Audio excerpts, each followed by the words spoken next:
శ్రీ మహాగణాధిపతయే నమః. శ్రీ గురుభ్యో నమః. శుక్లాంబరధరం విష్ణుం శశివర్ణం చతుర్భుజం ప్రసన్నవదనం ధ్యాయేత్ సర్వవిఘ్నోపశాంతయే. అగజానన పద్మార్కం గజాననమహర్నిశం అనేకదం తం భక్తానాం ఏకదంతముపాస్మహే. సదాశివసమారంభాం వ్యాసశంకరమధ్యమాం అస్మదాచార్యపర్యంతాం వందే గురుపరంపరాం. శృతిస్మృతిపురాణానాం ఆలయం కరుణాలయం నమామి భగవత్పాదశంకరం లోకశంకరం.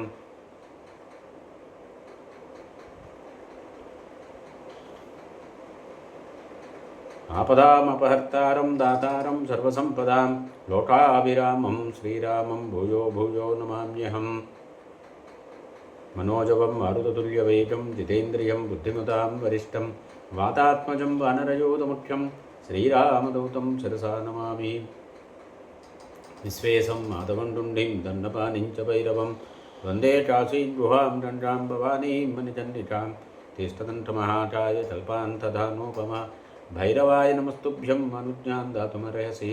అన్నపూర్ణే సదాపూర్ణే శంకర ప్రాణవల్లభే జ్ఞానవైరాగ్యసిద్ధ్యర్థం భిక్షాందేహి చ పార్వతీ.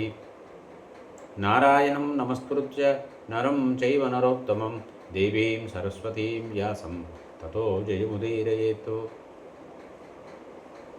వ్యాసం వశిష్ఠనప్తారం శక్తే పౌత్రమకల్మషం పరాశరాత్మజం వందే సుకృతాతం తపోనిధిం. వసుదేవసుతం దేవం కంసచానూరమర్దనం దేవకీ పరమానందం కృష్ణం వందే జగద్గురుం. శ్రీకృష్ణం వందే జగద్గురుం. పాండవులు మళ్ళీ రెండోసారి అనుద్యూతం ఆడడానికి వచ్చారు. 12 సంవత్సరాలు అరణ్యవాసము, సంవత్సరం అజ్ఞాతవాసము పందెంగా పెట్టుకున్నారు. పందెంలో మళ్ళీ శకుని గెలిచాడు. ఈ రకంగా పాండవులు పరాజితులయ్యి వనవాస దీక్షను స్వీకరించారు. మృగచర్మాలు ఉత్తరీయాలుగా పెట్టుకున్నారు. రాజ్యం పోయింది. మృగచర్మాలు ధరించారు. వనవాసానికి బయలుదేరారు. ఆ స్థితిలో ఉన్నటువంటి పాండవుల్ని చూసినటువంటి దుశ్శాసనుడు తన యొక్క నీచ స్వభావాన్ని, ప్రవృత్తిని మరోసారి బయట పెడుతున్నాడు. ఇప్పుడు మొత్తము రాజ్యమంతా కూడా దుర్యోధనుడి యొక్క వశంలో ఉంది. మహానుభావుడైనటువంటి దుర్యోధనుడు ఏకఛత్రాధిపత్యాన్ని సాధించాడు. అందువల్ల దుర్యోధనుడి యొక్క తేజస్సు పెరుగుతోంది. పాండవులు పరాజితాః పాండవేయాః విపత్తిం పరమామృతాః. పాండవులు పరాజయం పొందారు. ఘోరమైనటువంటి విపత్తు కలిగింది. ఇప్పుడే పాండవులు సమతలంగా ఉండే మార్గాలు, బీడు భూములుగా ఉండేటువంటి ప్రాంతాలు, వాటి గుండా ప్రయాణం చేస్తూ అరణ్యాలకు వెళ్ళిపోతున్నారు. మనం ఇప్పుడు మన శత్రువుడైన పాండవుల కంటే కూడా అన్ని రకాలుగా కూడా గొప్ప స్థితిలో ఉన్నాము, ఉన్నత స్థితిలో ఉన్నాము అంటున్నాడు. ఈ కుంతీ కుమారులు అనేటువంటి వారు నరకం పాతితా పార్థ దీర్ఘకాలమనంతరం, నరకం పాతితా పార్థ దీర్ఘకాలమనంతరం అంటున్నాడు. అంటే కుంతీ కుమారులు రాజ్యాన్ని, సుఖాన్ని కోల్పోయారు. చిరకాలము కూడా దుఃఖము అనేటువంటి నరకంలో పడిపోయారు. వాళ్ళు ధనమదంతో ధాతరాష్ట్రుల్ని పరిహాసం చేస్తుండేటువంటి పాండవులు ఇవాళ పరాజితులైపోయారు. ధనాన్ని కూడా కోల్పోయారు. అరణ్యానికి వెళ్తున్నారు.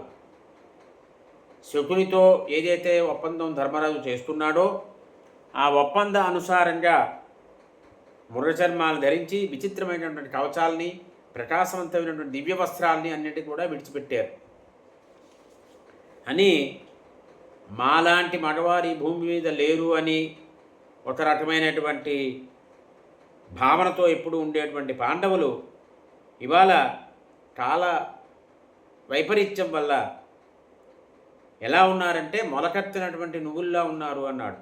నిర్వీర్యులైపోయి ఉన్నారు అని అభిమానవంతులైనటువంటి వారు, బలిష్ఠులైనటువంటి పాండవులు యజ్ఞదీక్షితులు కారు, యజ్ఞదీక్షలో లేరు. కానీ యజ్ఞదీక్షలో ఉన్నవాడు ఎటువంటి వస్త్రధారణ చేస్తాడో ఆ రకంగా ఉన్నారు వారు. అంటే మృగచర్మాన్ని ధరించి ఉన్నారు. అంటే యజ్ఞదీక్షితులు మృగచర్మధారణ చేస్తారు, లేదంటే అడవుల్లో ఉండేటువంటి వారు మృగచర్మధారణ చేస్తారు. యజ్ఞదీక్షితులు కాదు, వనాల్లో ఉండేటువంటి వారు కాదు, అయినప్పటికీ పాండవులు మృగచర్మాలు ధరించారు అని అంటున్నాడు దుశ్శాసనుడు. ఈ ద్రుపదుడు పాండవులకి తన కుమార్తె నుండి ద్రౌపదిని కట్టబెట్టడం తగిన పని కాదు అని నిందిస్తున్నాడు. ఆమె ఇప్పుడు ఈ పాండవులు జింకధర్మాన్ని ధరించినటువంటి జింకధర్మాన్ని ఉత్తరీయంగా ధరించారు, నిర్ధనులై ఉన్నారు, ప్రతిష్ఠ పోయింది, అరణ్యంలో తిరుగుతూ ఉంటారు. తిరుగుతూ ఉంటే ఈ ద్రౌపది నీకు ఎలాగ ప్రీతి కలుగుతుంది అని ద్రౌపదితో అంటున్నాడు. ఇంకెవరినైనా నీ ఇష్టమైన వాళ్ళను వరించవు అని సలహా ఇస్తున్నాడు. అని ఈ కౌరవులు ఎవరైతే ఉన్నారో వీళ్ళందరూ కూడా మంచి శమధమాలు ఉన్నటువంటి వారు, ధన సంపన్నులు, అందరూ కలిసి ఉంటారు కౌరవులు. వీళ్ళలో ఎవరినైనా సరే నువ్వు భర్తగా వరించు, అప్పుడు ఈ కాల వైపరీత్యము, విధి వైపరీత్యం అనేది నిన్ను ఏమాత్రం కూడా బాధ పెట్టదు అని చెప్పాడు. అని ఈ పాండవులు మొలవనటువంటి నువ్వులు లాంటి వాళ్ళు, తోలుమురుగంలా ఉన్నటువంటి వారు, కాబట్టి పాండవుల జన్మే నిష్ప్రయోజనం అయిపోయింది అన్నాడు. మొలవనటువంటి నువ్వుల్ని ఆశ్రయిస్తే ఎలా వృధా అయిపోతుందో అదే రకంగా ఈ పాండవుల్ని సేవించడం కూడా అటువంటిదే. పాండవులు సేవించడం వల్ల బ్రతుకంతా కూడా, జీవితం అంతా కూడా వ్యర్థమైపోతుంది అని చాలా నీచంగా మాట్లాడాడు దుశ్శాసనుడు. అది విన్నాడు భీముడు. ఎలా ఉన్నాడు భీముడు అంటే, మంచి కోపంగా ఉన్నటువంటి సింహము, హిమాలయాల్లో ఉన్నటువంటి గుహలో ఉన్నటువంటి సింహం ఎలా ఉంటుందో అలా ఉన్నాడు. హిమాలయాల్లో ఉన్న గుహలో ఉన్నటువంటి కోపించినటువంటి సింహం ఎలా నట్ల మీదకి ఒక్కసారి వస్తుందో ఆ రకంగా ఒక్కసారి వచ్చాడు. వచ్చి ఇక్కడ దుశ్శాసనుడితో అంటున్నాడు, నువ్వు చాలా పాపాత్ముడివి, చాలా నీచంగా మాట్లాడుతున్నావు. శకుని ప్రదర్శించినది మాయా విద్య, ఆ మాయా విద్య ప్రభావంతో నువ్వు ఈ రాజమండలిలో నిన్ను నువ్వు ప్రశంసించుకుంటున్నావు అని నువ్వు వాగ్బాణాలు సంధిస్తున్నావు, మాటలు అనే బాణాలు సంధిస్తున్నావు. సంధించి మా మర్మావయవాలు ఏవైతున్నాయో అక్కడ పీడన కలిగిస్తున్నావు అని ఇక్కడ ప్రతిజ్ఞ చేస్తున్నాడు.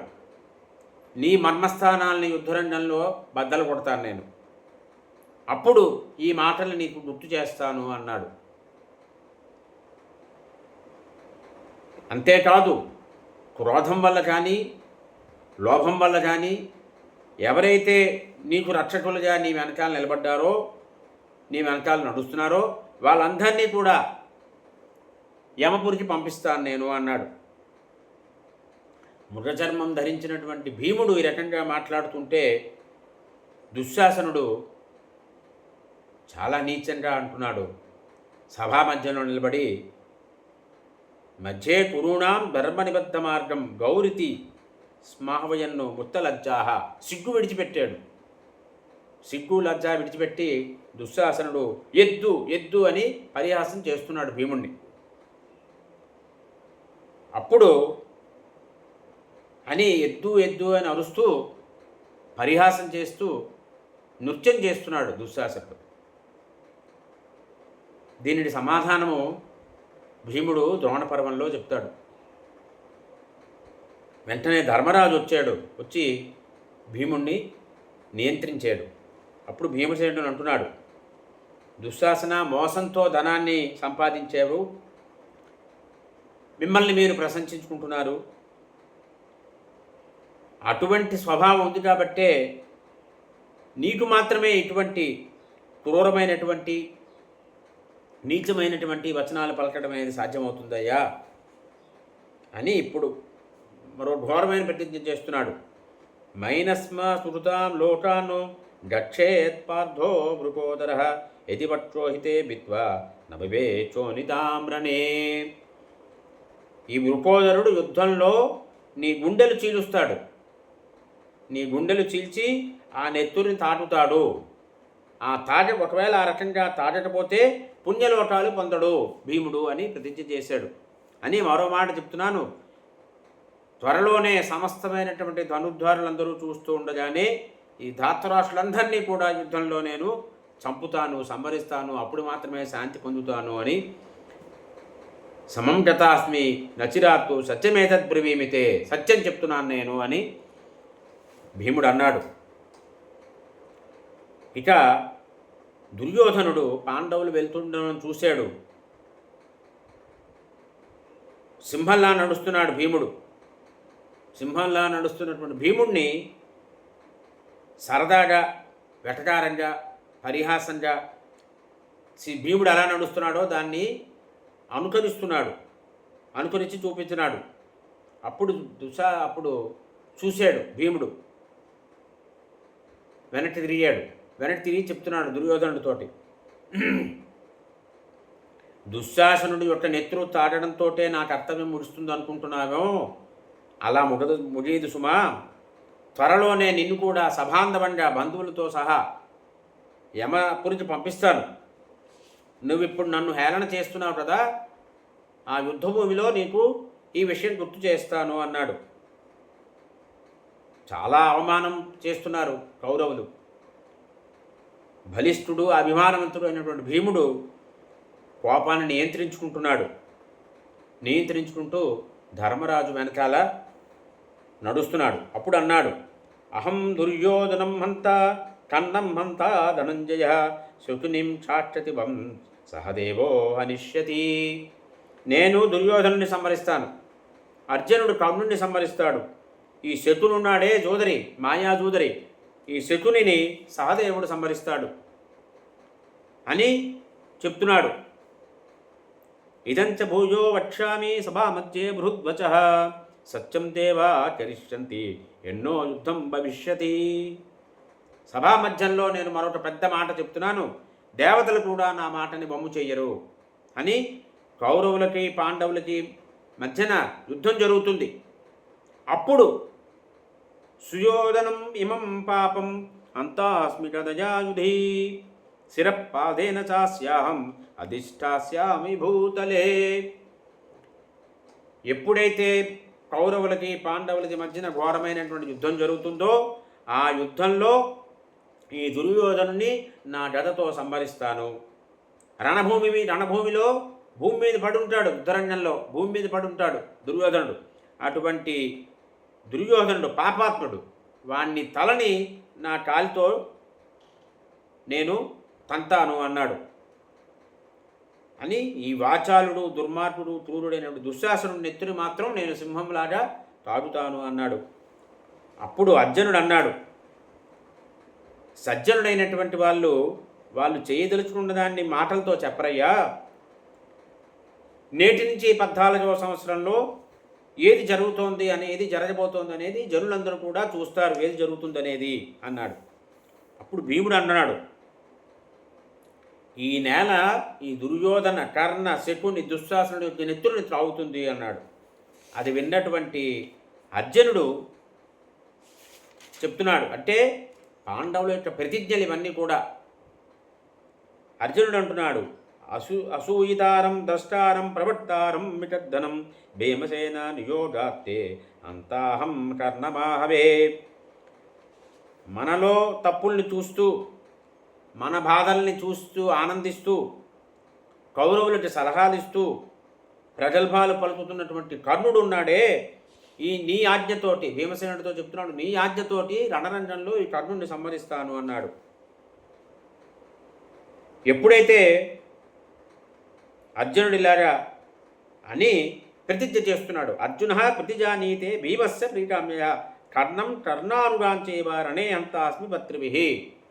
ఆ యుద్ధరంగంలో కర్ణుడిని, అతడి యొక్క అనుచరులందరినీ కూడా నేను బాణాలతో సంహరిస్తాను అని ప్రతిజ్ఞ చేశాడు అర్జునుడు.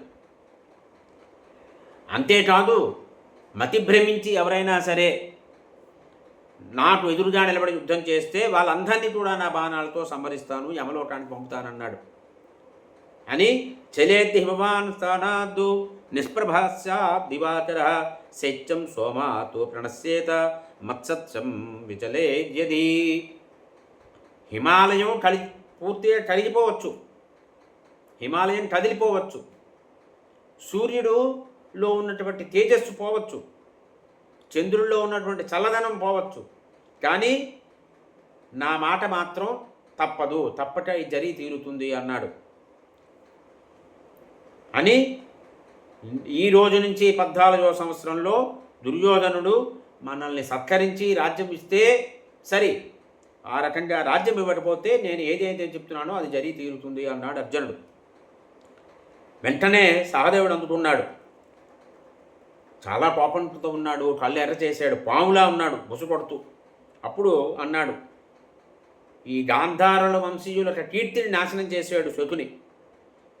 ఇవి పాచితులు అనుకుంటున్నావేమో శకుని, కానీ ఆ రూపంలోనే ఉన్నటువంటి తీవ్రమైన బాణాలు గుర్తుపెట్టుకో. యుద్ధానికి నువ్వే స్వాగతం పలుకుతున్నావు, నువ్వే యుద్ధాన్ని ఎంచుకున్నావు. భీమసేనుడు నిన్ను నీ బంధువుల్ని ఉద్దేశించి పలికిన మాటలు ఏవైతే ఉన్నాయో అవన్నీ కూడా నేను కూడా తప్పట చేసి చూపిస్తాను, నువ్వు ఆత్మరక్షణ ఏర్పాట్లు చేసుకోవని హెచ్చరించాడు.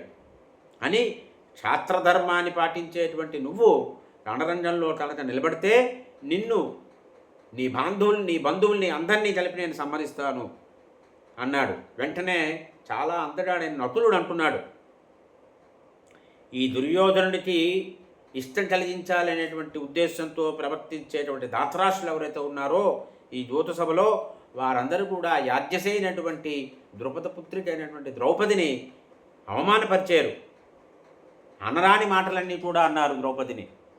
అటువంటి వారందరికీ దుష్ప్రవర్తనతో ఉన్నటువంటి వీళ్ళందరూ కూడా చావడానికి సిద్ధపడుతున్నారు. వీళ్ళందరినీ కూడా యమలోకానికి పంపిస్తాను అన్నాడు. ధర్మరాజు గారి యొక్క ఆదేశం ప్రకారం ఈ ద్రౌపదిని ప్రియాన్ని కలిగిస్తాను, నేను త్వరలోనే ఈ భూమిని అంతటిని కూడా ఈ దాత్తరాష్ట్ర రహితంగా చేస్తాను అన్నాడు. ఈ రకంగా పురుషసింహాలనేటువంటి పాండవులు ప్రతిజ్ఞ చేశారు. ప్రతిజ్ఞ చేసిన తర్వాత వారు ముందుకి సాగుతున్నారు. స్వస్తి.